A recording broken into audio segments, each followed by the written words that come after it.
Okay, so here we are thinking about Ruth. I'm excited about the book of Ruth because it's a small book, yet it's a powerfully packed book. One of the cool things about Ruth also I think about is there are these cases where you start out well in life, in the beginning of a book, and then you end negatively. But Ruth is the opposite of that. What they say about Ruth, it starts out in a very bad situation, and then we end positively. The world is looking better. It's up, getting out of the negative situation. So, looking here at Ruth, I want to just talk first about some introductory matters about what the book, the setting, where it's coming from, the canonical situation, where it's placed in the canon. So let's take a look here, and this first discussion point here is just talking about how it's often perceived. I think out there in churches as well as among the secular world, it's looked at as a book of a romance novel. That's what we often think about. So I want to push back on that. There's definitely some romance in it, but that's not the main focus. So it's really, instead of a romance novel, it's really about God providing for the needs of two widows, Naomi and Ruth. And it's during this period of a devastating time in the Judges' history. That's when this takes place. And Naomi believes that God has abandoned her, but really the opposite is the case. It's not that God has abandoned her, but really he's been there all along through it, and she just needs to learn to see his hand in that. Also, the book sets the stage for the ideal king, David, by portraying his ancestors, Ruth and Boaz, in this book, as the ideal godly man and woman. And hope for an ideal king is also brought out through this book, one that will bring justice and righteousness to bring an answer to the mess that's in the period of the Judges, right, where everyone is doing what's right in their own eyes. There's no justice, there's no righteousness established there. So, thus, the book of Ruth shows the presence of God's grace and mercy in a very dark period in Israel's history, the time of the Judges. So through the characters of Ruth and Boaz, the narrator presents a stark contrast to the chaos and evil rampant during the Judges period. So this is an overview of what the book is about, and just to set the stage for what we want to look at in the book. So next, placement in the canon. We're familiar with Ruth being next to the book of Judges, and it's rightfully placed there because it takes place in the time of the Judges. However, what many people may not know is in the Hebrew canon, it's actually placed next to Proverbs, actually after Proverbs. There are some other places that it gets put as well, but mainly the text of the Leningrad Codex has Ruth following Proverbs. And this is key. Why? What does the book of Proverbs end with? The virtuous woman. And Ruth is actually described as the virtuous woman by Boaz. That phrase, the virtuous woman, only occurs 3 times in the entire Bible. Once in Proverbs 31, once in Proverbs 12, and once with Boaz describing Ruth in those terms. So it's like this. The ancient reader will be looking at Proverbs 31. Who can find the virtuous woman? Turn the page. And there we have Ruth, living, breathing, virtuous woman that can be found. So it gives hope in that respect as well. Next, just the message of the book. When we think about the book of Judges, it's very dark, very pessimistic. No one's doing what's right. Even those glimpses of hope is still set within a very negative, dark situation. However, Ruth gives a counterpart to that. So like we see, like what I try to emphasize in many of my classes that I teach, is that God both shows judgment on sin, because he takes sin seriously, but God isn't just a wrathful God. In fact, that's not his main character. He's merciful and gracious. And so here we see the counterpart to Judges, where people are experiencing the suffering of their sin. Judgment is falling upon the people. But here is a ray of hope. You can see consequences for the people's actions, but there's hope in this story that's being brought about. And it shows God's care for the poor, the widows, the down and out. He does care for them. And he's not just looking at judging people. That's not the correct view of God. So, the book of Ruth, the message can simply be, I think, boiled down to hope. There's hope. In a very dark period, God's not done with his people. Good thing to think about. So now just digging into the book. I love Ruth. I love chapter 1. Although it starts out very negatively because of this tragedy experience. So the first part we're going to look at here today, we're going to travel through the book of Judges by chapter, really chapter 1, chapter 2, 3, and 4. They all divide really nicely into nice scenes and units within the book. But chapter 1 we're going to look at here first. And I'm going to further subdivide it, chapter 1, into verses 1 through 5. And it's here it gives the setting of the book, but also gives the situation of tragedy that strikes this family. And so here in chapter 1, verse 1, it says, "In the days when the judges ruled, there was a famine in the land, and a man of Bethlehem in Judah went to sojourn in the country of Moab. He and his wife and his 2 sons." So this gives us a setting. First, it's whenever the judges ruled. Literally in the Hebrew here, it's when the judges judged. But that doesn't fully make sense here with English, right? So what are they doing? They're ruling. They're leading Israel. So at the time when the judges ruled, but what does this bring into our mind? It takes us back to the book of Judges, and you know the mess that was brought about there. So it's a dark period. And also, not only is it describing about the era there as it's the time when the judges rule, which we already know what that is, it's also a time whenever you have a famine in the land. So the land, rather than being productive and fruitful, and what the people should be experiencing from the land that God has promised them, it's a land flowing with milk and honey, rather than that, it's destitute. It has nothing. It's in a state of famine. There's no food in the land, which is actually, there's an ironic twist here. Where are we dealing with?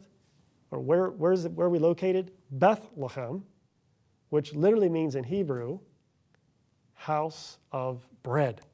So the irony here is the house of bread that should have food in it is barren because there's a famine that has wreaked havoc in the land.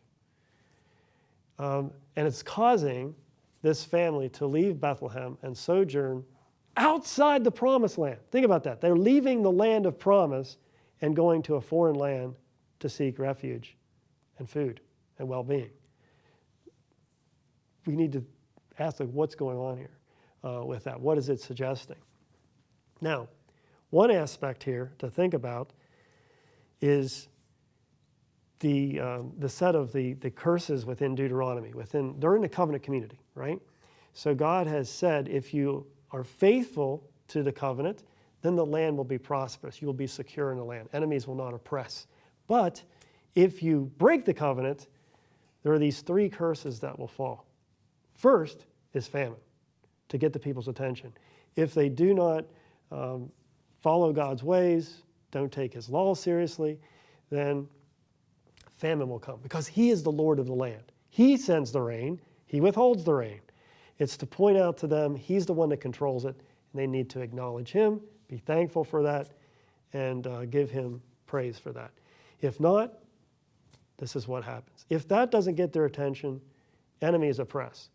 We know this big time through the book of Judges. It's all about rising up enemies who oppress the judges, or oppress the people who've sinned, because they've once again sinned. And God raises up judges then to deliver them after they cry out. But finally, if that doesn't still get their attention, then there is removal from the land, which will happen later down the road for Israel, where the exile occurs. First, the Assyrians take them out in 722 BC. Then finally, in 586 BC, you have the Babylonians that take the southern kingdom out and exile them. However, although I wanted to mention this, we don't want to read too far into the judge's story, into Ruth, in this light. The narrator is not highlighting sin that Elimelech or Naomi or the sons have done. It's not presenting it in that way. It's not saying they are now experiencing the covenant curses. So we want to be careful on that. Remember back whenever Abraham gets the land, remember there was a severe famine in the land at his time. And the same thing happened again with Isaac. And it wasn't that they were not being faithful to God. So we need to kind of balance that. And I want to be careful. I want to set this up. We need to be aware of this backdrop because we are in the period of the judges and we do know that God is bringing judgment on the people at this time. However, we want to be careful not to pinpoint a particular individual, especially whenever the text isn't doing that. If the text is setting it up in that way, that's a different story. But here, Elimelech is not presented as an evil person. In fact, his name means my God is king. He's simply being driven from the land because of the famine there, and he's seeking sustenance for his family. So that's important to note that. Next, the name of the man was Elimelech, in verse 2 here, and the name of his wife, Naomi. And the names of his two sons were Mahlon and Chilion. They were Ephraites in Bethlehem in Judah. They went to the country of Moab and remained there. It's just interesting to see the contrast, the comparison here with Judges, in that where you have a lot of people that are not named. Think about the Levite at the end of Judges and his concubine, not given a name. But here, there's emphasis on identity, even female identity. You see that? You have the father, you have the mother, and you have the two sons, and they're all given identity, they're given names. I think that's important, especially where we're headed in the book, about God delivering his people out of this mess of the time of the judges and bringing about a godly king, which we're going to see at the end. Just a map here, real quick, to see where we're talking about here. Up here in the north on this map is Bethlehem, and so they'd have to go around the Dead Sea, or some have said they could have gone a little bit south and then crossed the Dead Sea to get to Moab, to sojourn there. But again, an interesting situation for them to have to leave the promised land and go to a foreign land to seek life-sustaining food for them to live. Okay, next. It's interesting how this next text is very rapid in its narration.